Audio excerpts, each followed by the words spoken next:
पूर्ण श्रद्धा, विश्वास, सावधानी, संलग्नता और नियम, ये बहुत आवश्यक है। नियमावली न टूटने पावे, बिल्कुल पक्का। आप कुछ वर्षों तक नियम आप पकड़े रहिए कि नियम आपको पकड़ लेगा। नियम किसे कहते हैं? शौच संतोष तपः स्वाध्यायेश्वर प्राणिधानानि नियमाः। शौच, संतोष, तप, स्वाध्याय, ईश्वर, प्रणिधान। आपका शरीर पवित्र रहना चाहिए, वस्त्र पवित्र रहने चाहिए। तब हृदय की, पहले बाहर की पवित्रता को संभालो, फिर हृदय की पवित्रता की तरफ। जो अभी सत्संग में शुरुआत में कहा कि मन से निरपेक्ष होना, ये परम पवित्र होने वाली बात है। मन से निरपेक्ष तभी जब राधा राधा चल रहा है, नाम चल रहा है, ये आपको बहुत पवित्र कर देगा। हृदय आप जब आप उसमें रागात्मक भाव से मन में लग जाते हैं तो अपवित्र हो जाता है। जैसे स्वर्ण को तपाया जाता है तो मल छोड़ देता है, निर्मल हो जाता है, ऐसे मन में जब जलन होती है तो पवित्र हो रहा है। आप समझ नहीं पाते और विचलित हो जाते हैं। वो मन ही की मलिनता नष्ट हो रही है, आप उसे अपने में लेकर के दुखी हो रहे हैं। उसको जलने दीजिए, वो निर्मल हो रहा है। तपने पर जैसे स्वर्ण चमकने लगता है, ऐसे जो ताप सह जाता है, मन निर्मल हो जाता है। तन को पवित्रता से युक्त रखे तो मंत्र और नाम आप देखिए स्वतः बहुत जल्दी जल्दी आपकी उन्नति होगी। ये अपवित्रता है। नियम में सबसे पहला है शौच, पवित्रता। आपका उठना बैठना, खाना पीना, देखना सुनना, चलना फिरना, भगवत स्मरण करते हुए पवित्र भाव से, और शरीर को भी पवित्र रखना। देखो, जिनको ऐसा सौभाग्य नहीं मिला है, गृहस्थी में नाना प्रकार के कार्यों में रत हैं, तो अपवित्र वा सर्वावस्थांगतो विवाह, जैसी भी स्थिति में हो तुम राधा राधा बोलो। पर आपको तो सौभाग्य मिला हुआ है कि आप हर समय असंग और पवित्र रह सकते। लाभ लीजिए और उस लाभ को जगत मंगल के लिए प्रभु के चरणों में अर्पित कीजिए। आपके लिए तो बहुत बढ़िया अवसर मिल गया है। आपका पवित्रता पर ध्यान होना चाहिए, आपका शरीर पवित्र होना चाहिए, आसन पवित्र होना चाहिए। शौचाचार के विषय में पीछे सत्संग में बताया गया है। मिट्टी जल आदि से शरीर की और राग द्वेष आदि त्याग कर भगवत स्मरण करते हुए हृदय की पवित्रता होती है। संतोष, चाहे गृहस्थ हो चाहे विरक्त हो, भगवत प्राप्ति करना है तो ये लाना ही होगा हृदय में। बिन संतोष न काम न साही, अछत काम सुख सपने नहीं। यदि संतोष नहीं है तो कामनाओं की बाढ़, जहां कामनाएं हैं। कोई कोई तो कहते कि मांस वगैरह खाते हैं और आपके आदेश से हम ब्रह्मचर्य का निर्वाह करना चाहते हैं, त्रिकाल में नहीं कर सकते। राक्षसी भोजन पाओगे और तुम ब्रह्मचारी बनोगे, तुम आसुरी प्रवृत्ति धारण करोगे और सच्चिदानंद में बिना चित्त जोड़े तुम इन दिव्य व्रतों का पालन कर सकते हो? कदापि नहीं। अरे यही तो दुष्टा रसेंद्री, यही तो भ्रष्ट करती है। इसी से सारे विकार शुरू हो जाते हैं। जिसकी रसेंद्री शासन में नहीं, खाना पीना सही नहीं, परमार्थ की केवल बातें करे। क्या राक्षसों को ज्ञान नहीं था क्या? दैत्यों का ज्ञान नहीं था क्या? आप देखो, जब वो अपने परिवारजनों को उपदेश करते हैं ना किसी संकट में, तो पूरे ब्रह्म ऋषि जैसा बोलते, ज्ञान है। ऐसा नहीं कि नहीं ज्ञान, बहुत बोल रहे हैं, लेकिन आचरण में बिल्कुल ज्ञान नहीं है, तो इसीलिए तुमको राक्षस कहा गया। तुम्हारे आचरण राक्षसों जैसे हो, कह रहे हम अमुक अमुक साधन, व्यर्थ की बात। नियम से चलो।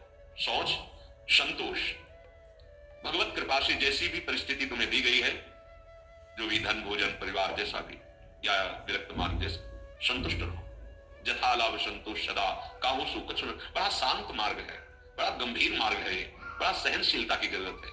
और सही पूछो तो आपको कोई दुख है ही नहीं, आपको कुछ चाहिए ही नहीं। आपके अंदर दुख और चाह जो आई उस शरीर को लेकर, संसार को लेकर आई, इसीलिए आपको संतोष, अगर संतोष धारण करोगे तो आशाएं नष्ट हो जाएंगी। आशाएं नष्ट होंगी तो दुख का नामो निशान मिट जाएगा। आशा ही परमम दुखम नैराश्यम परमम सुखम। जैसी भी प्रभु ने परिस्थिति दी, जो भी आपके पास, वो भगवत कृपा से उसी में संतुष्ट रहना सीखो। तीसरा, तपह, तपस्या। अब भगवत मार्ग में जो आपको नियमावली दी गई है उसके पालन में प्रमाद नहीं होना चाहिए। ये भगवत कृपा से जो भी सच्चे मार्ग का पथिक है उसमें देखने को मिलेगा। कैसी भी दुखद परिस्थितियों, नियम इतना बड़ा बलवान होता है तो अपने आप उसे समय से, ये पक्का, आप पहले नियम पकड़ो फिर नियम आपको पकड़ लेगा। भारी से भारी कठिन परिस्थिति में भी नियम में बड़ा बल है। अपने आप दिनचर्या को, जिसकी आसक्ति हो गई दिनचर्या में, वही उत्तम उपासक है।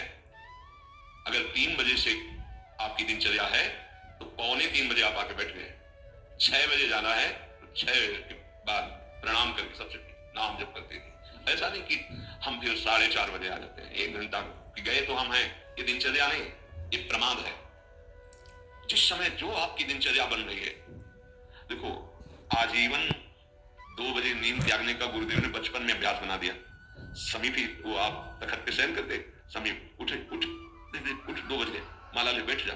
जी महाराज जी। वो आप बैठे ऐसे नीचे, गुरु कृपा से आज तक कष्ट हो या कुछ भी हो, जो दिनचर्या है वो दिनचर्या है, वही दिनचर्या हमारा भगवान है, दिनचर्या ही हमारा स्वरूप है, दिनचर्या ही हमारी तपश्चर्या है, उसके लिए प्रमाद नहीं होता।